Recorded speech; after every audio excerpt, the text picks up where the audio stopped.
Long Island Boat and Fishing Show is back at the Nassau Coliseum, March 13th through 15th. Long Island's top dealers will be there with huge savings on boats, tackle, personal watercrafts, and the latest electronics. This show has it all. Children will be entertained by Twiggy, the water skiing squirrel. Enjoy free face painting. Plus, on Saturday and Sunday, the first 100 kids get a free life vest, free parking all weekend, and Friday, it's free Heroes Day admission for military and first responders. 3 days only, March 13th through 15th. Visit nyboatshows.com for details.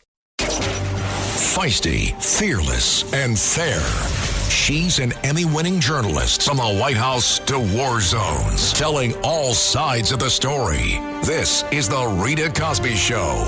I know your name is Rita, 'cause your perfume is smelling sweet. Since when I saw you down on the floor. Guitar,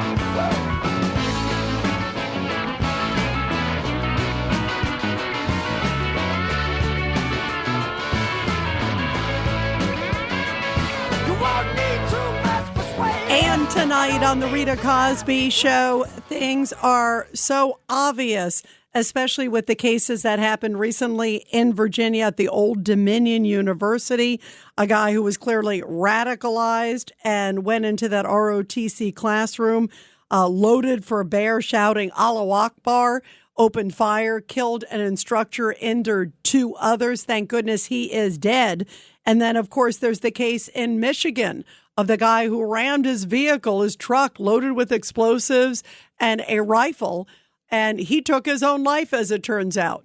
Thank goodness nobody inside was seriously injured, and there were over 100 preschoolers in there. This is really scary. This is, sadly, America right now.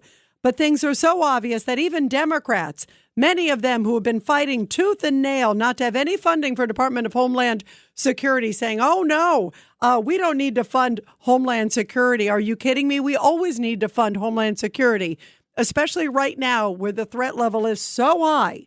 But it's so obvious that even Senator Alyssa Slotkin, Democrat of Michigan, again, the synagogue was in Michigan where that horrible incident with the vehicle ramming into the building happened. And she is now saying that indeed we need to support Homeland Security. Is there an epiphany, or is this just a one-off? Listen to her. Ton of DHS folks, CBP, and so they are on the call and they are doing their jobs. Certainly, we need to fund the Department of Homeland Security, and we need, in my view, to cut away all the conversation on ICE, which is its own conversation, from all the core missions of the Department of Homeland Security. But they're essential. They're on the job. They're working today. Guy, that seems significant. Maybe a shift, stripping away the ICE conversation and funding the department. Well, ICE is already funded for the next 3 years, so that conversation should have been stripped away already. For her to say that certainly we need to fund Homeland Security, I agree, but I'm not the one who voted to keep it closed yesterday, which is what she did. There was a vote on this yesterday, which finished, by the way, after the attack in Michigan, in her state. She reacted on social media to that terrorist attack in her state before the vote ended. That kept the Democrat filibuster alive, meaning that the DHS department remains closed. She made that choice to vote to maintain the shuttering, the temporary closing of our Homeland Security Agency. And then she comes on the cameras today and says, oh, well, certainly we need to fund it. She had the chance to do so yesterday, and she chose not to. This was after, by the way, there were 47 Democrats in the Senate. 46 of them voted to maintain their filibuster to keep DHS closed. This is after 4 apparent jihadist attacks on the homeland in the last 2 weeks. 4 homeland attacks in 2 weeks, and nearly every single Democrat in the Senate voted to keep Homeland Security closed. It's astonishing. One of those. It is astonishing, and they continue to do it because they have Trump derangement syndrome. That's why, guys. It's pretty obvious. And we're going to talk about that tonight on The Rita Cosby Show. 1-800-848-9222. 1-800-848-9222. Meantime, Secretary of War Pete Hegseth was slamming CNN today because they came out with a report saying that President Trump and his team underestimated the damage of blocking the Strait of Hormuz, where so many tankers go through, especially so many with oil, a huge portion of the world's oil goes through there. And now Iran is controlling that area, blocking ships. And Pete Hegseth said, no, we understood the risk. You are fake news. Here's what Hegseth said. They're confused, and we know it. Our response, we will keep pressing. We will keep pushing, keep advancing. No quarter, no mercy for our enemies. Yet some in this crew, in the press, just can't stop. Allow me to make a few suggestions. People look up at the TV and they see banners, they see headlines. I used to be in that business, and I know that everything is written intentionally. For example, a banner or a headline, Mideast war intensifies, splashing on the screen the last couple of days, alongside visuals of civilian or energy targets that Iran has hit, because that's what they do. What should the banner read instead? How about Iran increasingly desperate? Because they are. They know it, and so do you, if it can be admitted. Or more fake news from CNN. Reports that the Trump administration underestimated the Iran war's impact on the Strait of Hormuz. Patently ridiculous, of course. For decades, Iran has threatened shipping in the Strait of Hormuz. This is always what they do, hold the strait hostage. CNN doesn't think we thought of that. It's a fundamentally unserious report. The sooner David Ellison takes over that network, the better. You could tell the Trump administration just sticks it to the news networks. And earlier today, we talked to Joe Concha, who is also a WABC radio host and also, of course, on Fox News, media extraordinaire critic. And here is how Joe Concha describes CNN. He said it's actually INN, the Iranian news network. Well, Rita, I have to correct you. It's actually INN. It's now the Iranian News Network. It's not CNN. It used to be the Craptastic News Network. Now, well, don't they support the drug dealers not getting killed when they're trying to bring drugs into the United States? One would think, but no. Well, actually, they do, John. That's exactly right. It's the Drug Dealers News Network, DNN, Drug Dealers News Network. Yeah, there's 1,000 acronyms that we could apply here outside of an actual news network.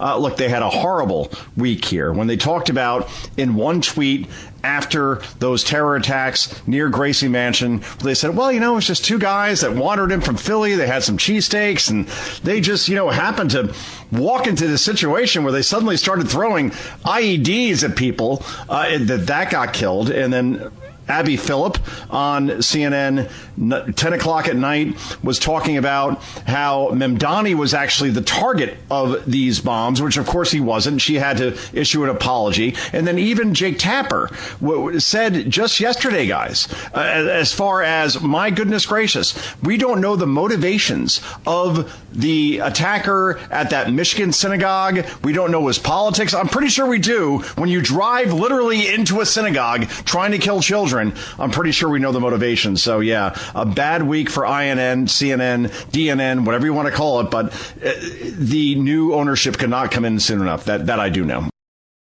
And we do know a lot more details. Again, in that Michigan case, we're just finding out tonight that, again, that attacker, the guy who rammed his vehicle there, the 41-year-old guy, naturalized. Guess what? It turns out that two of his brothers were recently killed in an airstrike in southern Lebanon. Don't start crying, because they were both adult, active members of Hezbollah, an Iranian terrorist group. 1-800-848-9222. 1-800-848-9222. Let's go to Charles in New Jersey on line 1. Go ahead, Charles. I was saying to the screener about what happened. Charles, you got to speak up. You're very low, or let's turn up his audio. Go ahead. I'm sorry. Yeah. When they were talking about those people that got shut up at the university, I actually know somebody. I don't know if you remember the incident in Pensacola, Florida, where the naval base got shut up. Somebody very dear to me, he was in the A school when they were on that naval air station in Pensacola. Oh, I'm so sorry. Wow. And yeah, he had a yeah. Well, actually, he's in the Navy. But can I say the name of a for real hero? I mean, I knew him. I was in the Navy with him. Who is that? Go ahead. Okay. The fellow's name, he was a damage controlman, fireman apprentice, Douglas Martin. And that happened 30 years ago. The fellow actually gave his life. Now you can the way you can verify that is unfortunately you probably have to look in the obituary.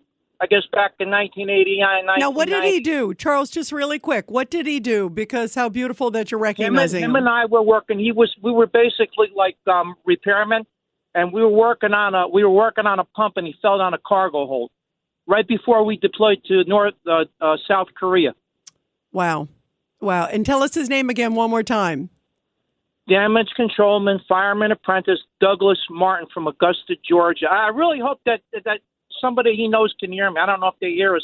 Yes, we do. Well, we do. We are heard in Georgia, so I definitely hope so. And how beautiful that you're recognizing him, Charles. And never forget and always remember that there are great heroes among us like him. Thank you very much, Charles. Really beautiful to hear from you. Let's go to Minnie in New Hyde Park on line 5. Go ahead, Minnie. Hi. Nick Shirley interviewed some naturalized young Muslims. He asked them if their home country was at war with the United States, which side would they be on? And what did they say?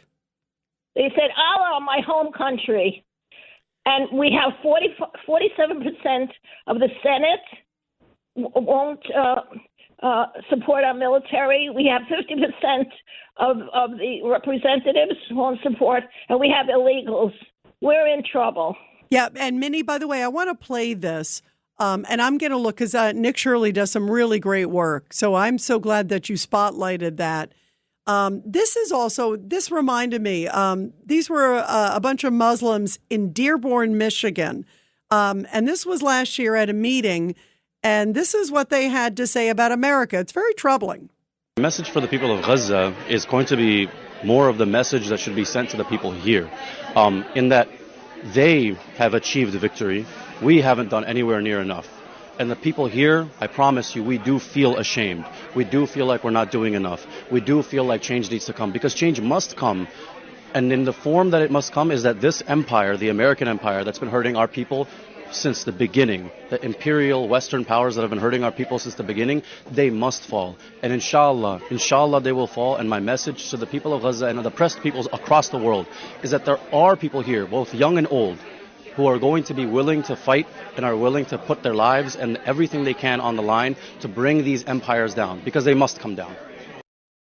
And he's talking about America. And Minnie, here's another one. Here's the Dearborn mayor, which is pretty troubling, talking to a Christian resident. Let's not forget this one. Hezbollah, bombed the embassy in Beirut, and including many Americans. So I just feel it's quite inappropriate. You are an Islamophobe. And although you live here, I want you to know as mayor, you are not welcome here.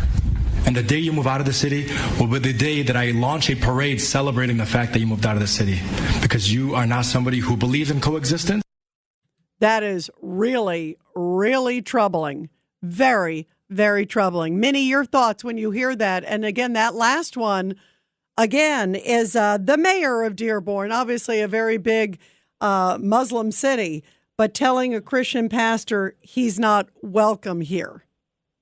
Yes, the Christian pastor, yes.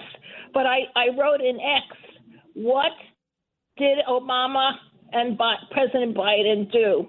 I made a question mark. I wrote that. I have an X site. And I'm very upset about this.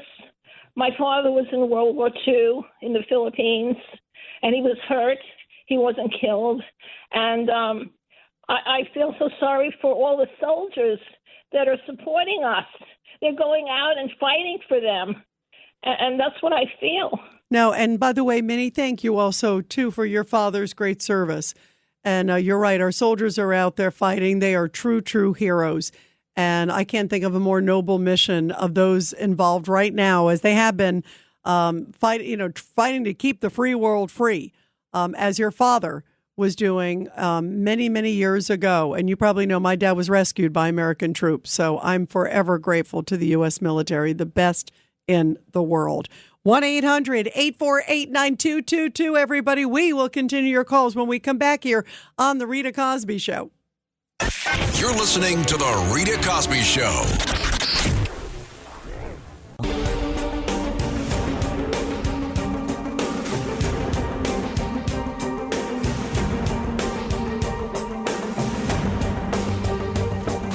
This is The Rita Cosby Show.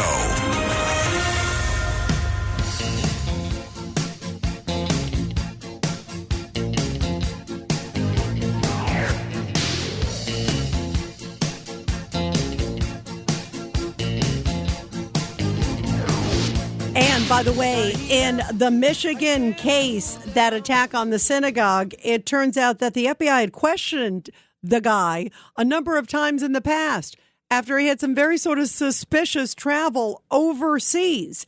And he was asking, they were asking him essentially, what are your ties to terror groups? Maybe they were aware that the guy had his brothers that were part of Hezbollah. And of all excuses, you ready for this? Apparently, he told the FBI that he was actually going overseas to get a hair transplant. Well, luckily, he has been transplanted now to hell, which is where he appropriately deserves to be. I want to play, this is cut number 26, and this is President Trump, because earlier today with Brian Kilmeade, he was talking about this attack and also the attack at Old Dominion. This is cut 26. Disgrace. They're sick. They're really demented people, and has been going on for a long time. They come into the country, they sneak in. We have a solid border now. We have a border that's 100%. 9 months, nobody coming in. But they came in, and they came in a lot through Biden, and they came in through other presidents, frankly. And it's a disgrace. But what we took in over the last 4 years preceding my take in, because we had that border pretty well wrapped up within 3 months. But and he could have done the same thing. We took in 25 million people, and many of those people places. So it's a shame when you hear about these things. It's a shame. Very sad. Very sad. And you could tell President Trump is very troubled about this, and also keeping a strong eye on everything that is happening in this country, because that's the big threat, what's happening to our homeland. Let's go to Alyssa in Long Island on line 5. Go ahead, Alyssa, your thoughts. You know what? This has been coming for a long time. I don't know if anybody remembers that nut job psychiatrist at Fort Hood, Nidal Hassan. Oh, yeah. On his card, it was SOA, Soldier of Allah. He murdered 11 soldiers there. Fortunately, he's on death row, but he should be dead by now. And Obama did not even want to recognize the deceased soldiers as having died in battle or whatever recognition you get. Alyssa, you brought up some great points. Do me a favor, stick with us. We got to go to a hard break. But you're right. I remember that Obama didn't want to recognize that they died while they were serving this country because he was embarrassed by what happened. Stick with us.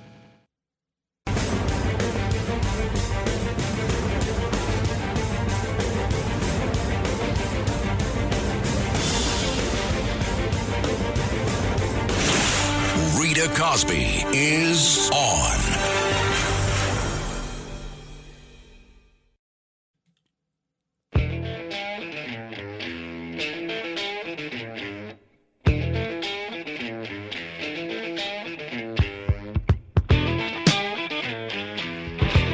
Well, things are moving in the fast lane, that is for sure, against Iran. In the last few hours, President Trump putting out a message that they have hit Karg Island, which is this massive island, which is on the west coast, right off the west coast of Iran.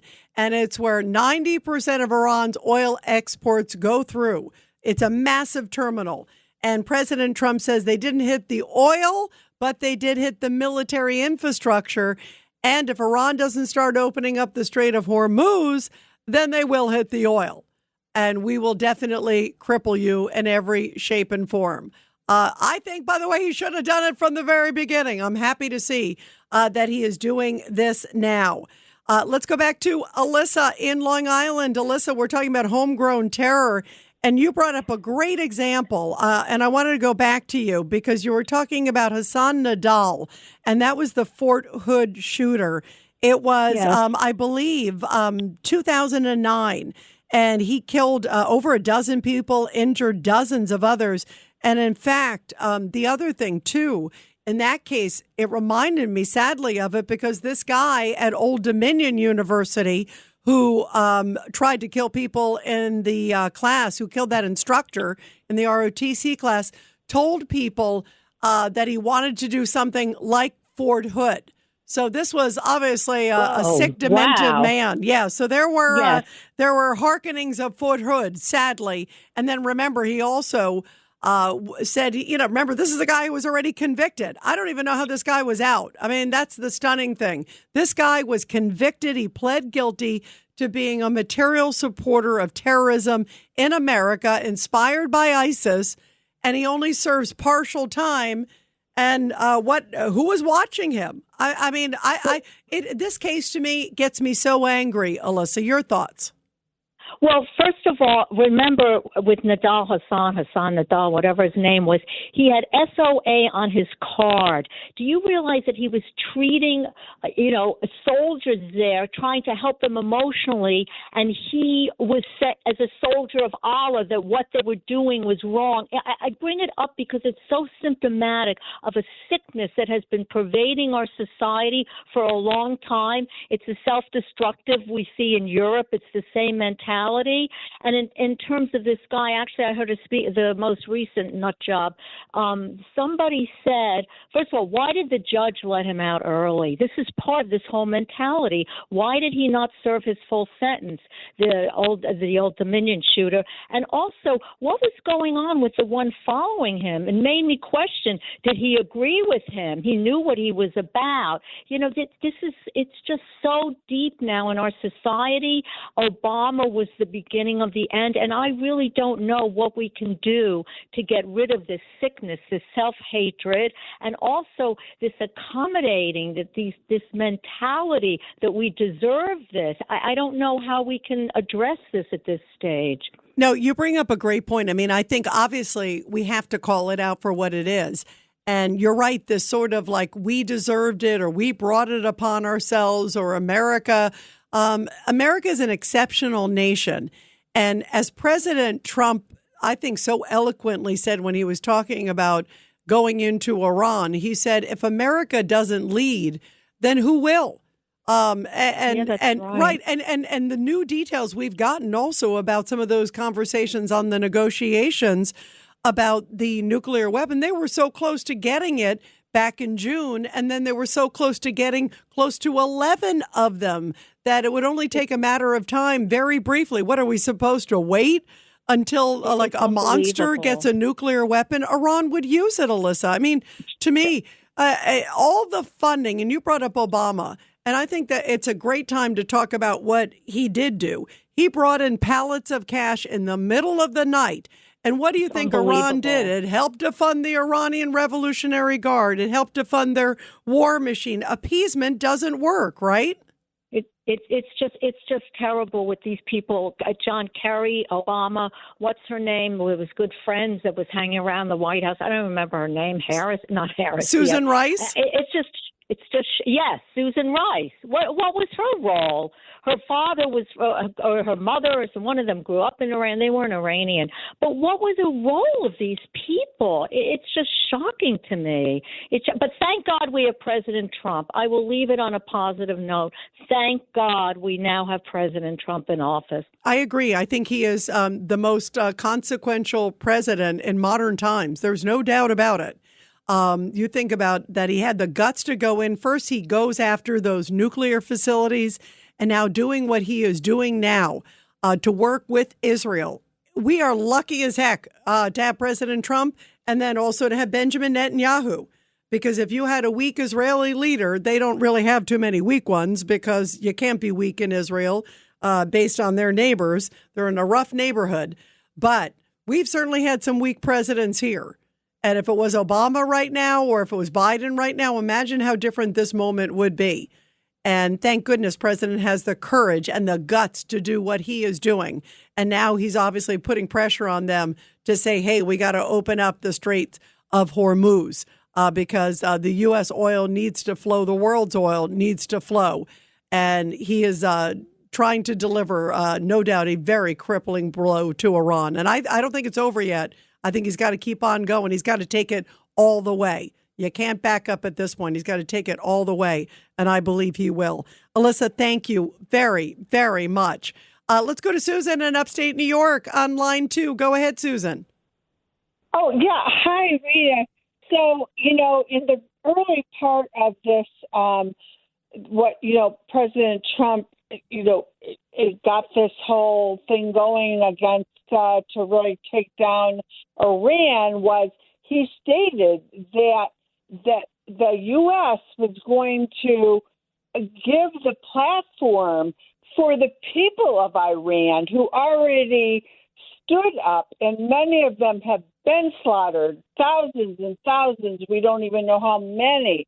And then Newt Gingrich just mentioned that was like a big, one of the main things that we had to somehow arm the people, the Persians who want to take their country back. So, and now with that, I just believe in my heart that the efforts are underway to arm them. I agree. So by the way, Susan, I agree. Let me ask you, do you think the CIA is already sneaking in, and maybe the Israelis too, bringing in some weapons in there? But it's got to be at the right time too, because you can't have them rise up too early when the Iranian Revolutionary Guard still has a lot of weapons against them, right? Oh, completely. So, but it's in stages. So it's probably going on right now, and we really shouldn't talk too much about it because those leaders of that revolution, unlike Tiananmen Square, where our country did nothing to help them, that this is, it's a process. We have to be patient, and that the Persian people will take back their own country. That's the only way it will sustain. I agree, 100%. I agree. We have to embolden them to rise up and have democratic elections, the ones that they want. But we have to also give them the opportunity to be able to rise up. And I'm not sure if we're there yet. Hopefully we're there soon, though. And boy, do they deserve it. Great point, Susan. Thank you very much. Let's go to Nick in Virginia, 1-800-848-9222. Go ahead, Nick. Good evening, Rita. Well, the Democrats are still yapping about, and this is the most absurd thing I heard all week, that this military action is to deflect from the Epstein files. Now, I want to say something about the Epstein files I haven't heard. The Obama administration, and you've heard people say, why did the Obama administration or the Biden administration open up the files and look into it and find all this Trump, stuff that's in there? Well, how about this angle? They didn't do it because maybe Hunter Biden is the one that's redacted. In fact, I heard it on Katz and Cosby, Alan Dershowitz saying, this was about maybe 3 months ago, because apparently Dershowitz was able to read the files before anybody because he wanted to get his name out of there. And he was saying on that Katz and Cosby show that you will tell who it is, the unredacted person is, by the context of the unredacted stuff around that person. I'm thinking it might be Hunter Biden. Well, who knows, by the way? I don't know, but Hunter Biden certainly had a lot of problems. There's no doubt about it.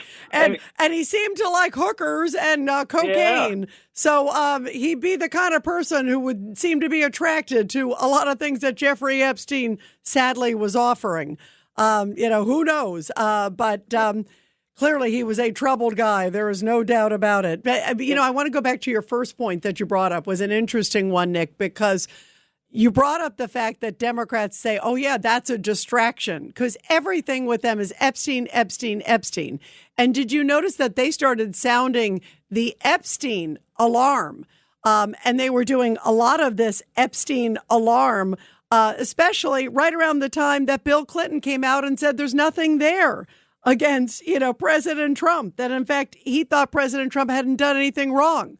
I mean, don't you think they're barking up the wrong tree? And if there was anything against Trump, I keep going back to the fact that they would have done something. I mean, there is no doubt that they would have released it all if it was against Trump while Biden was in office. You think they would have sat on it? They had the files. That's the bottom line, Nick. They had all this during that time, and they did nothing with it. So that should tell you everything, right? Absolutely. Who are they protecting? Yeah. And you go back to your original, right? Could it be good old Hunter? Yeah, they heavily redacted. Apparently, they took years to do it with their crooked Justice Department. And, they made it so let's just have all the Trump words, out there and redact everything else, So, hey, and also, Rita, can I say something about what Susan just talked about? Yeah, sure. And, go ahead. I love Susan. Go ahead. Yeah.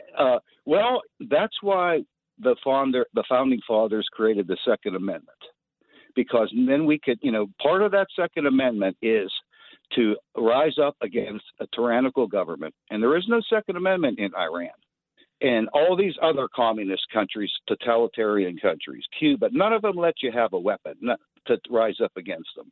So we need to protect that here in this country, that and the First Amendment by all means. 100%. Great points, Nick. Absolutely. Great points. You are spot on. Let's go to Bruce in San Pedro, Belize. Are you in Belize, Central America? Yes, ma'am. I love that. So I'm glad that you're listening to the show. What do you think, Bruce? Well, I got a problem with these FBI agents. Is there any accountability anymore? The same thing happened with the Boston bombers. They interviewed these guys. They knew they were traveling overseas. And Greg talks about this a lot. You know what? That's a good. No, it's a good point. How come they interviewed these guys? The problem is, as you know, it depends what evidence they had or didn't have. If they had somebody who was doing very suspicious travel, like for example, which it sounds like this guy was the Michigan, right? Evidence? I mean, like these guys are going to get their I mean, come on, man. What's with these FBI guys? Is there accountability? Well, they have to answer to anybody? Well, it depends. We never hear about that. It depends what information, Bruce, they got, because just suspicious travel alone is not necessarily, obviously, a means to arrest somebody. And then you got all these very particular laws about when you can arrest, when you can't arrest. Do I believe if they clearly knew that he was terrorist material, would they have arrested him? I do believe that. I don't, but obviously they missed the mark, or maybe he just, maybe he got radicalized since then. We don't know. He claimed that he went and got a haircut or a hair transplant or something, and that's why he was going to these countries. Obviously, his travel and location triggered a lot of stuff. I also think, I'll go back also, Bruce, more to the judges, because how about the judge in the other case, which is that Old Dominion case? And in that judge's case, that judge was well aware that the guy was pleading guilty to supporting terrorism and lets him off. So I quite frankly, Bruce, think it was obviously a lot more clear in the judge's case. What do you think needs to happen to the judge, Bruce? What are your thoughts on that one? Well, somebody's got to. Actions have consequences, and it doesn't seem that there are consequences anymore. Well, good point. Those judges, I think, need to be named and called out. Bruce, you got to call back again. I love hearing from Central America. That's really awesome. From Belize, you got to call back. It's great to get your perspective. And everybody, we're going to continue your calls after the break. 1-800-848-9222. But first, support our heroes. The Rita Cosby Show presents Support Our Heroes. And this is the Tunnel to Towers Foundation Support Our Heroes segment. We love honoring the great Tunnel to Towers Foundation. And this powerful story coming from Painted Post, New York, where Quilts of Valor recognize the service of a World War II veteran, Barden Conroe.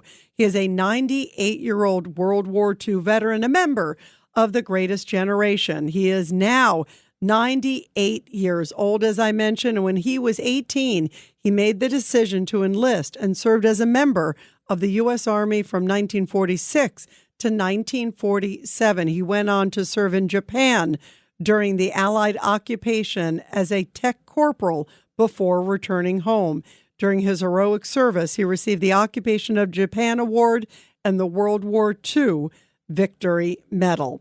And everybody, help America to never, ever forget our members of the Greatest Generation and all our military members and, of course, their great families. Donate $11 a month to make a huge difference and do it through the incredible Tunnel to Towers Foundation, led by Frank Siller. They are the best. Be sure to check them out. They do such incredibly great and life-changing work. Check them out at t2t.org. That's T, the number 2, T.org. You're listening to The Rita Cosby Show.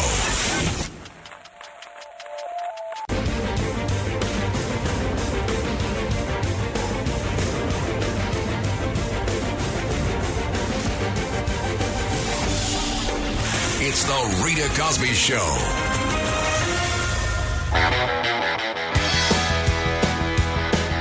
President Trump saying this was going to be a big one, and in the last few hours, he has executed it, doing major strikes on Karg Island, which is 80% of Iran's oil exports, and it is the mother lode. He went after the military parts, and he said, if you don't start opening up the Strait of Hormuz, allowing ships to go through these major vessels, well, guess what? Then all your oil exports essentially are going to be one big, I wouldn't say pile of rubble. I would say fire inferno.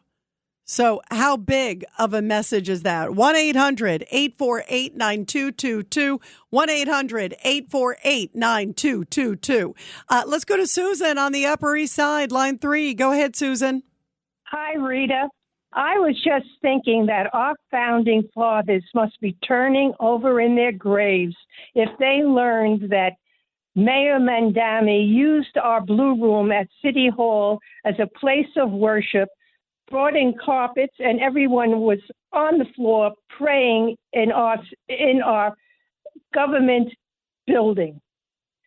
Yeah, well, you know what? Also, Susan, you couple that with the fact that I don't think he's had other prayer moments, so he seems to be selectively picking the religion. And one of the guys who had was speaking at that event, a lot of people are talking about this, that apparently he gave some hand sign that some are reporting that was sort of, appreciation of ISIS.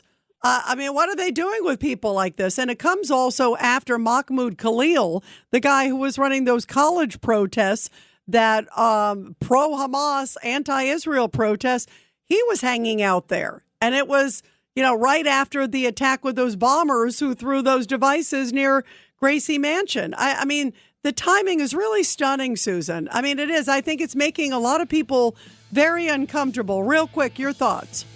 Well, I'm just livid about it. I really am. We could use City Hall as have a Passover Seder, have an Easter dinner. This is our founding fathers said you have to separate church and state. You are correct.